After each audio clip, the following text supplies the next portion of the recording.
পবিত্র ঈদুল আজহাকে সামনে রেখে রাজধানী সহ সারা দেশে প্রতিদিন ৬৯০টি ভ্রাম্যমাণ ট্রাকের মাধ্যমে সাশ্রয়ী মূল্যে পণ্য বিক্রি শুরু করেছে trading corporation of Bangladesh TCB.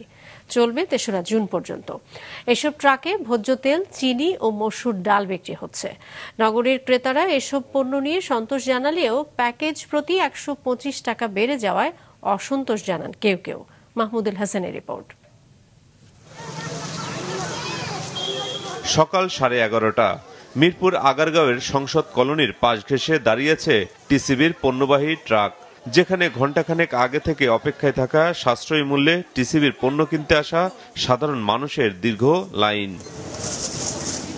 শুধু মিরপুর নয়, শেরেবাংলা নগর সহ ঢাকার যে 50টি স্থানে পণ্য বিক্রি করছে টিসিবি, এসব স্থানে সব ট্রাকের সামনে দেখা মেলে প্রায় একই চিত্র।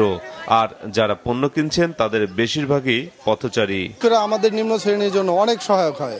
এটা যদি সরকার ঠিক মতো আরো কিছু ট্রাক বাড়ায় দেয়, তাহলে এই যে সিরিয়াল দেখেন, এই বৃষ্টিতে এরকম সিরিয়াল ধাক্কাধাক্কি বা এরকম হয় না। ট্রাকের যে সিস্টেমটা, এটার জন্য আমরা এখন বেঁচে আছি।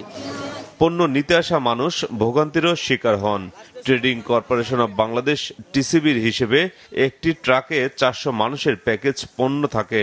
তবে প্রতি প্যাকেজে 125 টাকা দাম বেড়ে যাওয়ায় ক্ষোভ প্রকাশ করেন কেউ কেউ। আগে ছিল 400 টাকা ভাইয়া, এখন এরা 120 টাকা বাড়াইছে। কি করার ভাই, আমাদের নিতে হবে। আমাদের কাটনা আমরা তো থাকি ফ্যামিলি লয়ে, মানে আমাদের বেতনও কম, এইভাবে পাই আমরা অনেক খুশি। গ্রাহকদের লাইনে দাঁড়ানো নিয়ে বিশৃঙ্খলা ও একের অধিক প্যাকেজ নেওয়া সহ নানা অভিযোগ ডিলারদের।